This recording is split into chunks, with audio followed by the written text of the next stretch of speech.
L'UNESCO s'estime heureux de s'associer aux radiodiffuseurs, médias et journalistes à l'occasion de cette 12e édition de la Journée mondiale de la radio. D'autant que l'organisation vient de publier officiellement l'étude sur le développement des médias en Haïti. Selon cette étude, disponible en ligne, en 2016, le Conseil national des télécommunications, CONATEL, a recensé 697 stations de radio sur la bande FM. Point besoin de mentionner combien la radio reste l'un des médias les plus consommés en Haïti. La radio est donc un outil puissant dans le pays. Cette capacité unique de toucher les publics le plus large signifie que la radio peut façonner l'expérience de la société dans sa diversité, être l'arène où toutes les voix peuvent s'exprimer, être représentées et entendues. Les stations de radio devraient desservir des communautés diverses, leur offrir une grande variété de programmes, de points de vue et de contenus. Les radios doivent être capables, dans leur organisation et leurs opérations, de refléter la diversité de leur public et servir à tous. Cette année, la Journée mondiale de la radio est célébrée autour du thème « Radio et paix », un thème qui est en résonance avec la situation actuelle dans le monde, la situation qui vit le monde entier avec les guerres qui sont en cours, aussi dans les contextes haïtiens, présentement est de plus en plus préoccupant compte tenu de la crise multidimensionnelle qui vit le pays, la situation sécuritaire et sociopolitique, les actions des gangs armés, les kidnappings qui perdurent et qui en plus s'intensifient davantage au jour le jour. C'est pourquoi nous voulons conscientiser les acteurs, tant médiatiques que sociaux, sur le rôle très important et indispensable qui pourraient jouer les médias, en particulier la radio, dans la résolution des conflits et l'instauration d'un climat de sécurité et de paix en Haïti. Aujourd'hui, l'UNESCO distribue 30 kits d'équipement de sécurité au profit des journalistes et reporters. Des gilets de presse, casques et masques à gaz seront remis à 4 associations de médias et de journalistes. Il s'agit du collectif des médias en ligne, SMEL, l'Association haïtienne des médias en ligne, AHML, le Réseau national des médias en ligne, RENAMEL, et l'Association des journalistes haïtiens, AGH. Par ces gestes, l'UNESCO veut lutter contre la désinformation en encourageant les journalistes à s'identifier très clairement en vue d'aller à la source et apporter des informations de qualité au public. C'est aussi un moyen concret de promouvoir la sécurité des journalistes, considérant que l'année dernière, 9 journalistes ont été assassinés dans l'exercice de leurs fonctions en Haïti.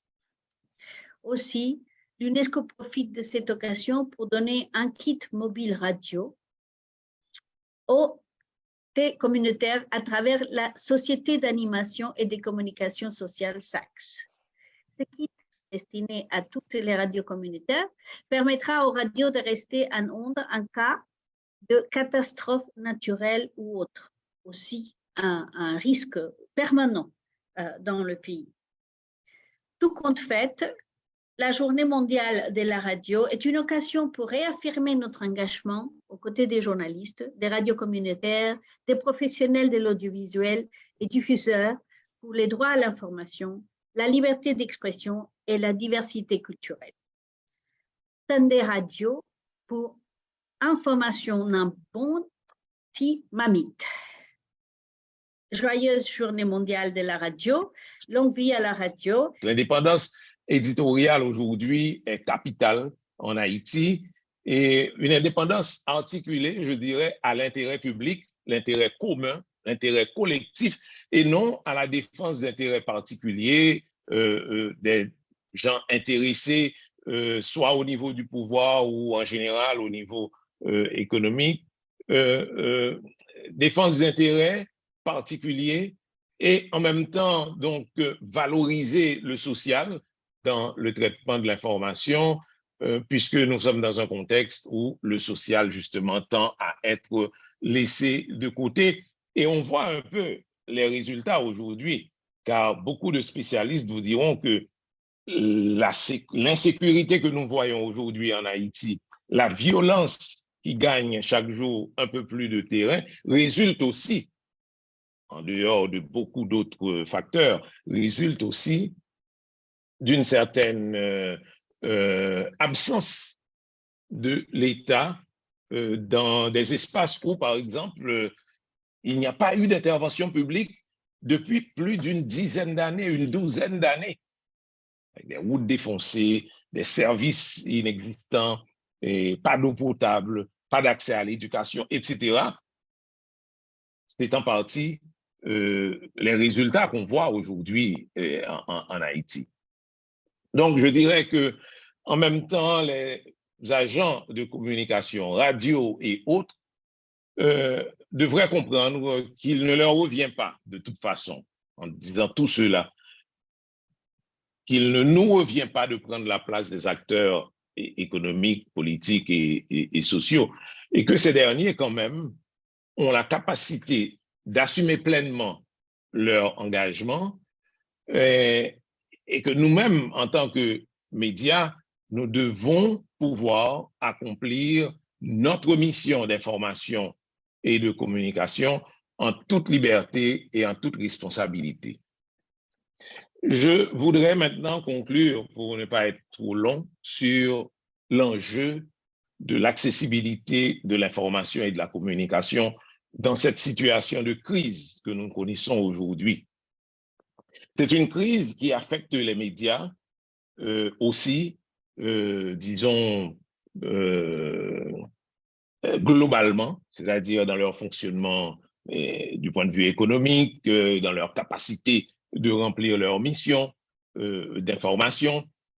Donc, c'est une crise terrible qui affecte la population, qui affecte le pays en général, mais qui affecte les médias aussi. Je dirais tout simplement que ces derniers mois, on a vu comment, pendant une bonne période, c'était le blackout sur les ondes et l'absence de stations radio diffusant des informations vérifiées a été, disons, a constitué un déficit extrêmement important. Il y a aujourd'hui, je dirais, une urgence de la disponibilité de radio, de stations de radio, mais de stations de radio capables de rejoindre une bonne partie de la population et de contribuer ainsi à l'alimentation d'un véritable débat démocratique, car il est prouvé, et ça reste encore la situation haïtienne, que la radio, c'est le média qui demeure le média dominant en Haïti. Donc, cette crise que nous connaissons, qui secoue le pays, a impacté les médias qui sont déjà dans une période difficile puisque nous sommes confrontés à une transformation technologique qui nous impose de revoir les politiques, disons, de développement de médias pratiquement de période en période, presque quotidiennement, on doit avoir les yeux rivés sur les développements technologiques et voir comment on peut adapter le fonctionnement de la radio à cette révolution technologique qui bouleverse les pratiques. Donc, la réduction des heures d'émission de radio sur les ondes haïtiennes a affecté, il faut le dire, le reconnaître, l'accès de la population à une information vérifiée. On nous parle d'abondance d'informations. Ce n'est pas le cas nécessairement pour l'information vérifiée. Et c'est l'information vérifiée qui constitue un outil indispensable dans la construction démocratique en Haïti. C'est la radio hertzienne, la radio sur la fréquence FM qui compte encore, c'est cette radio-là sur laquelle la population, une bonne partie de la population compte encore pour s'informer, mais alors là, pour s'informer valablement. De même, le recul forcé de l'utilisation de médias régulés, parce que quand même, lorsqu'on parle de liberté et d'indépendance des médias, cela ne veut pas dire que les médias fonctionnent en dehors des règles. Donc, le recul de l'utilisation de médias régulés et suivant les normes, les principes professionnels, eh bien, ce recul-là est susceptible aussi d'accroître la dégradation des rapports sociaux et, en ce sens, alimenter les conflits. Donc, pour construire la paix, il faut non seulement des médias régulés, des médias qui respectent les normes professionnelles, mais il faut aussi, l'autre composante qui est importante, l'information vérifiée. Faire en sorte que l'information vérifiée puisse avoir une place valable dans l'Haïti de 2023. La question foncière. Il y a diverses radios qui ont traité cette question sans pourtant diviser la population là-dessus. Parce que ça, la question foncière, et surtout ces derniers temps, il y a divers paysans, des groupes de paysans qui sont confrontés à la question de l'accaparement des terres, mais la radio communautaire ne peut pas travailler à diviser beaucoup plus la population, et la radio communautaire intervient justement pour permettre de garder de voir la situation, d'analyser la situation et de envisager d'envisager des actions à entreprendre. Du côté des organisations, toujours 3 responsables: l'État, les organisations et les individus qui sont dans les communautés. Ce sont 3 acteurs qui sont toujours présents lors des diffusions des émissions dans les radios communautaires. Et je pense qu'il y a beaucoup également à faire, parce que aujourd'hui nous sommes en face d'une réalité qu'on n'a pas eu avant. La violence qu'on a eue dans les années 90, les années 80, c'est différent par rapport à aujourd'hui. Et il faut penser et repenser, et surtout à travers les émissions, à travers la radio, parce que on travaille surtout dans l'opinion, et on a beaucoup à faire, et je pense que les radios communautaires jusqu'à présent, ils font un travail qui permet plutôt le rapprochement que la division, et ce n'est pas aujourd'hui qu'on commence à le faire, ça a été toujours le cas. Il faut continuer à travailler, il faut penser à la formation, parce que depuis un certain temps, j'ai déjà dit ça au secrétaire général de l'Association des journalistes haïtiens, Jacques Desrosiers, il faut reprendre les formations ici dans ce pays, parce que comme les autres secteurs, les journalistes souffrent aussi de cette question de migration. On a perdu beaucoup de journalistes. J'ai été heureux ce matin de voir Godson Pierre et d'autres confrères, parce qu'on pense toujours que ces confrères ne sont toujours pas en Haïti. Voilà, on remercie un peu l'UNESCO qui a fait organisé cette rencontre ce matin, parce que bon nombre d'entre nous se retrouvent au Canada, aux États-Unis, en France, des gens qui pouvaient aider à ce que nous appelons aujourd'hui l'harmonisation, aider au développement de ce pays, ils se retrouvent à l'extérieur, ne peuvent pas travailler ici en Haïti. Nous ne sommes pas en train de dire qu'ils doivent revenir aujourd'hui, parce que ce sont des gens qui ont une famille. Et il y a une situation générale dans ce pays qui est vraiment, ce n'est pas facile de vivre ici. Mais je crois que les autres qui arrivent dans ce métier, je suis heureux de voir par exemple les efforts de l'UNESCO pour les équiper. C'est une bonne chose. Mais il faudra de toute façon lutter pour qu'ils restent dans le métier. Parce que j'ai connu dans le projet RAMAC, projet financé par l'USAID, des journalistes des radios communautaires qui étaient dans ce pays. À plus de 70%, ils ne sont plus là aujourd'hui. Parce que les gens qui devraient pouvoir respecter les règles qu'on avait enseignées au niveau de ces projets ne sont plus là. Les gens que Saks, qui s'occupait des radios communautaires, avait formé, RAMAC avait formé, ils ne sont plus là. Parce qu'au niveau de la presse ici en Haïti, nous sommes en train de vivre cette situation qui ne nous permet pas de les appliquer aujourd'hui. Donc, je ne vais pas rester longtemps pour faire un long verbiage.